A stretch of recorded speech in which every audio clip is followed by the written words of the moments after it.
myths about filling tech jobs. And I'd like to walk through each of these and get your thoughts and commentary here. So number one myth is we're drowning in resumes, but we can't find the talent. Tell us more about that.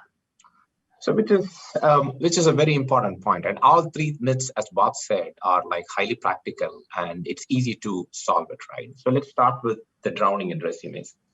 So I think we are in a transition phase which used to be an experience-based hiring, with resumes was a perfect mechanism, a perfect tool to solve an experience-based hiring. We are moving into a credential-based hiring. It in terms of like, what is the specific skill set? What is the specific capability, the credential that you have to come and do the job, right? So we are doing that. So expecting applicant tracking systems to give you hundreds of resumes so that you can shortlist 5 or 6 from resumes, to me, it is outdated. Making use of the current digital skills, the digital technologies available, and moving away from that to credential-based hiring, to me, that is a very, very important thing that you need to look for. And think outside the box. Don't just rely on like you getting these hundreds of resumes, but think outside the box. Look for alternate supply chain.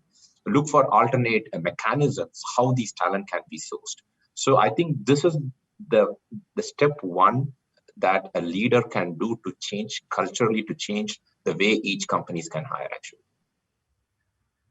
Bob, any thoughts you'd like to add? Yeah, I would say that very, very plainly and simply, resumes are an antiquity in terms of acquiring talent in the entry-level software engineering space.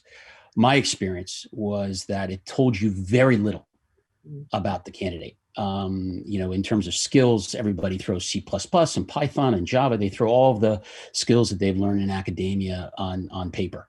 But that is not at all decipherable in terms of your ability to predict how successful that person will be within your teams.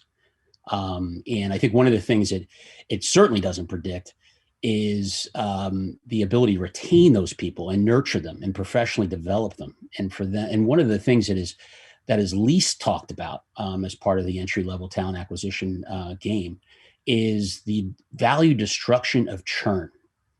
And churn is a huge value destroyer for firms that are hiring entry-level software engineers at scale, and particularly in light of the generational shift between millennials and Gen Z. That's impossible to decipher from a resume.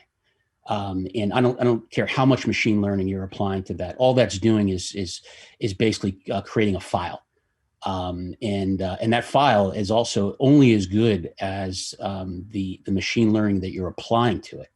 So I think you end up with the same self-selected group of folks that drop out of the bottom of that funnel in that process.